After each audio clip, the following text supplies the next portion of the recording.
The story opens with Zebedee Wickham, Zeb to his friends, arriving at Lackaday House, a sprawling and eerie estate located deep in the Dartmoor wilderness. The iron gates are tall, black and monogrammed with elegant golden interlocking WS, a symbol of the Wickham family whose pride and wealth are both evident and faintly grotesque. The landscape is barren and bleak, the hour late, the air cold and still. Zebedee, who has been driven for hours through empty moorland, finds himself wondering whether he's come to a house or a prison. The chauffeur, a grim, heavyset man with a contemptuous demeanor, refuses to engage in conversation. When Zeb jokes that the place looks more like Dartmoor prison than a country home, the chauffeur's blank expression confirms the oppressive, joyless air surrounding their destination. Zeb, restless by nature, struggles to stay still and quiet in the back seat of the motorcar. He fidgets compulsively, his fingers worrying at the rosary in his pocket while his thoughts churn. Zeb's relationship with the Wickham family is distant at best. He's only met his cousin Win Wickham, the owner of Lackaday House, twice, both times as a child under orders to be seen and not heard. Win, over 20 years older than Zeb, has always been more a figure of myth than of kinship. That makes the letter he received 6 months ago inviting him to visit Lackaday all the more peculiar. It had come entirely out of the blue, written in a tone of warmth and friendliness uncharacteristic of his cold, fractious family.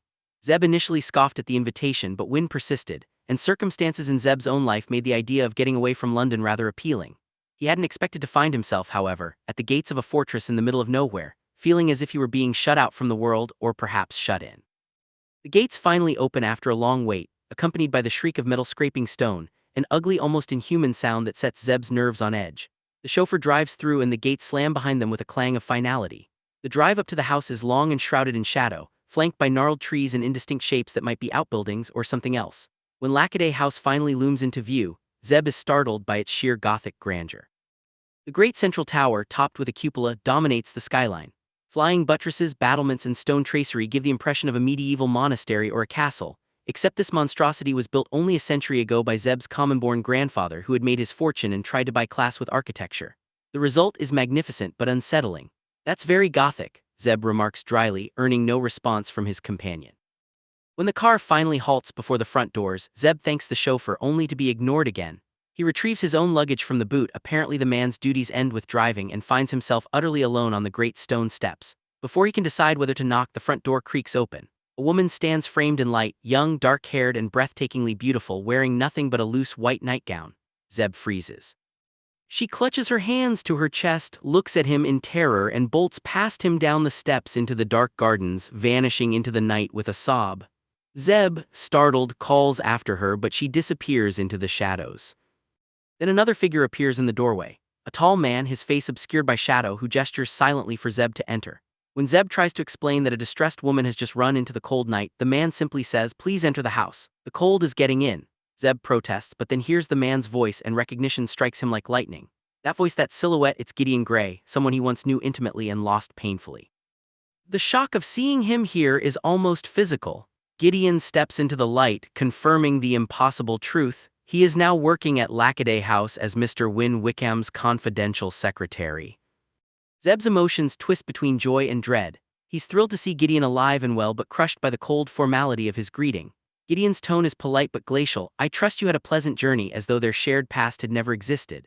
Zeb stumbles over a reply, trying to match Gideon's restraint, but the hurt is obvious. The warmth and laughter that once defined Gideon are gone. He looks older, harder, even cadaverous. Whatever had passed between them, and whatever had torn them apart, clearly left scars on both sides. Their terse exchange is interrupted when Gideon insists Zeb come inside, dismissing his concerns about the mysterious young woman. "Miss Wickham will come to no harm," he says curtly, revealing that the fleeing figure was Jessamine Wickham, Zeb's cousin. This revelation only deepens Zeb's confusion. He's never heard of a cousin named Jessamine. "She is your cousin," Gideon repeats sharply. "Now come in, dinner will be served in half an hour." There's no room for argument. Zeb, dazed and shivering, obeys. Inside, the hall is vast, echoing and cold. A footman, surly as the chauffeur, appears to take Zeb's luggage. Gideon informs him that the rest of the family is gathered in the drawing room. When Zeb asks who else is there, the answer horrifies him. Not only cousin Win, but also his elder brother Bram Wickham, Bram's wife Elise, and their cousin Holly Wickham. Zeb groans aloud. This visit has instantly turned from awkward to excruciating.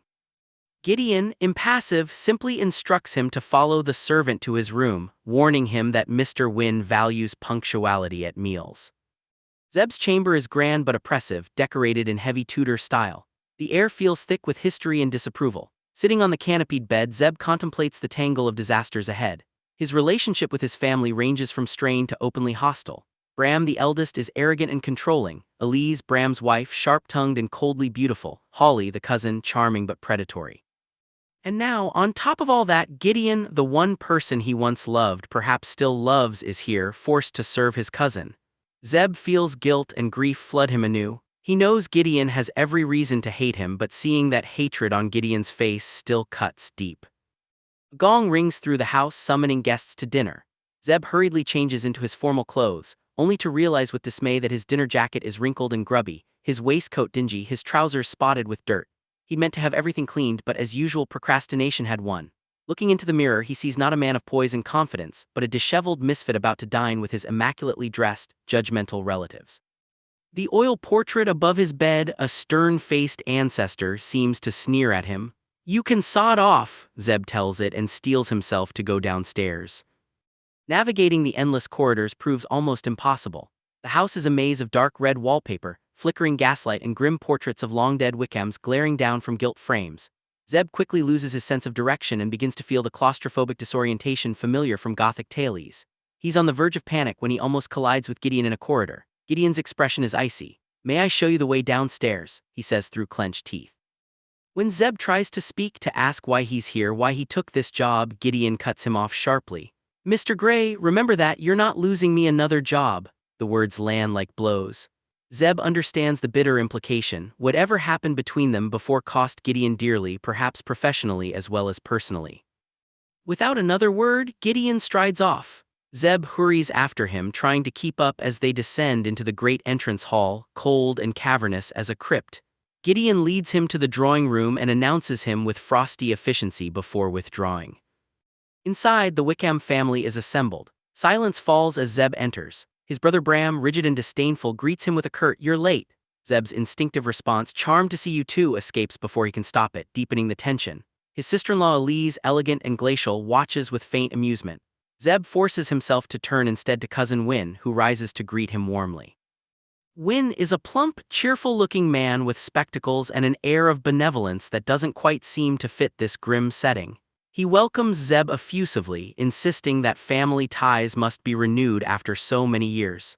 Zeb, wary but polite, thanks him for the invitation. Win introduces the other guests. There's Colonel Wickham Dash, a military man with a mustache and impeccable posture, who insists everyone call him Dash to avoid confusion. And finally, Holly Wickham, the artistic cousin, handsome, vain, and wearing an emerald velvet jacket instead of black tie. Holly greets Zeb with lazy charm and a pointed reminder of their last meeting, which took place at a decadent gentleman's club in London. His insinuation is clear and cruel. He knows something of Zeb's less respectable habits. Elise immediately seizes on the remark, mocking Holly for being so very bourgeois, and the two exchange barbed words. Zeb tries to diffuse the tension, only to be glared at by everyone for speaking out of turn. Win claps his hands, eager to dispel the awkwardness. "How marvelous to have the whole family together like this," he says, beaming. The statement is met with stony silence. The Wickhams are united only in their mutual dislike. Bram responds coldly that Win's hospitality speaks for itself and doesn't need Zeb's gratitude. Zeb's irritation flares again, but he bites his tongue. Win, still smiling, offers sherry and cigarettes, apologizing that smoking isn't allowed in the main rooms, an oddly trivial concern in the gloomy hall of a mansion filled with tension.